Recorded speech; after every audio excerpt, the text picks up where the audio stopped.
So welcome to Higher Startup, and this time we bring you yet another founder who is the reason behind a zillion ideas. You know why? Because his startup is Zillion Analytics, and we have Mr. Kewal here with us. So how are you doing today? I'm doing awesome. How are you doing? I'm doing just as fine as you are, sir. Thank you so much for asking. Okay, so just to begin with, you're a man with a lot of ideas, creativity and innovation. But I want to know from you, the founder of your own startup, that why and what basically your startup does.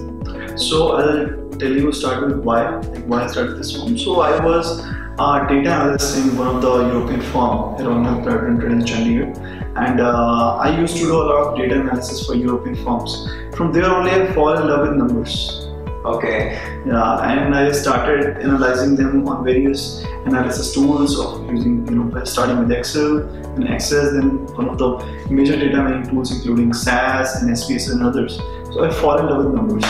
After that, a few months of job I quit and I started doing freelancing.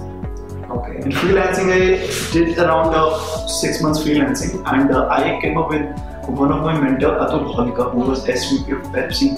He actually gave me this idea that why are you billing the company as an individual?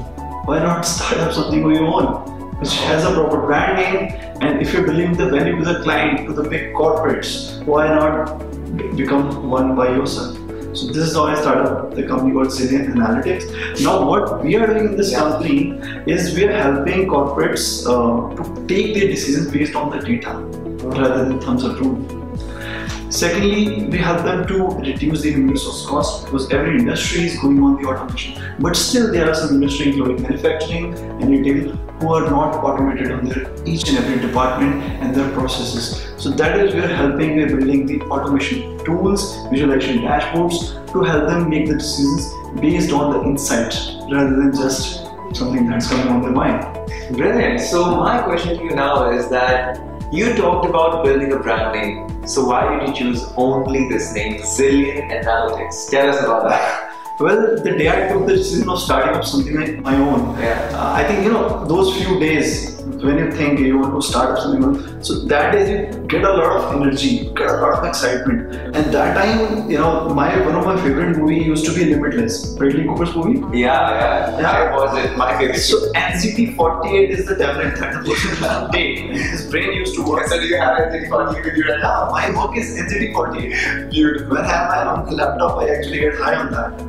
So coming on to the Limitless point, so there were 3 straight days I watched Limitless like 6 to 7 times, and then I started building big numbers which every other founder initially makes, that I'll build this, I'll build that. Then I thought, why not giving your company name which is similar to Limitless, and I googled Limitless synonyms and I came up with Zillion. So Zillion Analytics. Nice, okay. So how long, sorry to interrupt you, so how long has it been that you have been running your organization? It has been more than 3 years. Wow, that's a long time. Mm-hmm. And who all are your competitors in that?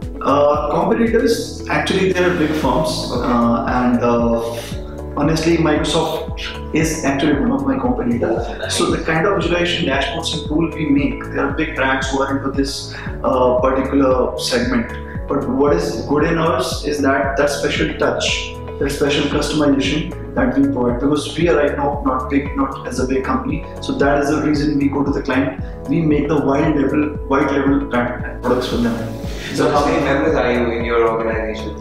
Right now we are 8 people. 6 of them are in the office and 2 of them are working from home. Okay, great. So now I'll ask you that what are the issues that you faced while you started the startup and then while you stabilized it in the span of 3 years? A lot. A lot. I think if you're not facing the issues, then you're going wrong. Makes sense. In the initial stage, starting from building the team, then getting to know how client communication work. How do you treat a client, right? How you can get the requirements of the client. How to deliver the product. A lot of things, because I'm not an MBA, I was an engineer. So I thought just writing the code, delivering the product, it will suffice, but it wasn't.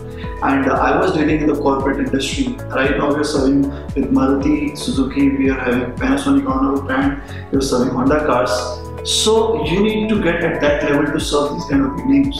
So basically, coming short and coming to the point, that processes were not set up in my team. Starting from the HR admin to the sales to the product development team to the testing team and to the delivery team, nothing was set up.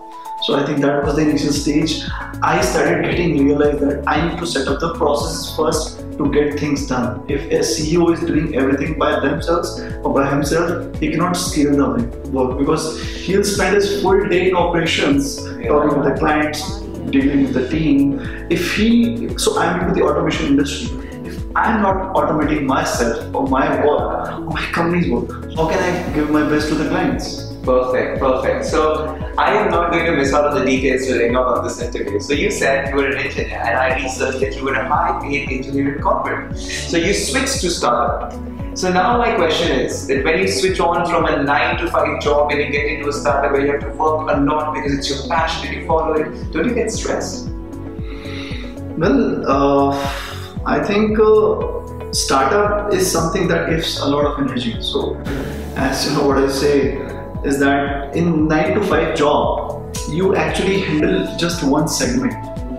So you are part of a big thing and you are contributing. And sometimes if you are a big firm, you don't even get to know what is the part that is going to deliver. What is the output of that? Firstly. Secondly, I am from a business family, so I've always believed in myself, and I know that what using business or using startup you can achieve, you can never achieve in the job. So I think that is something that really keeps me awake, and I keep on working on improving the processes and automating the stuff so that I get the time to strategize, to create the plans quarterly, yearly, and get my vision clear. Makes wonderful sense. So what would be one tip you would want to give to the budding entrepreneurs who want to come into your line of work? I would say that I think if you want to automate the work, or if you want to give something to people, to the users, I think you should firstly organize yourself. Because I have seen that people in the startup just make one thing as priority and they forget 10 others.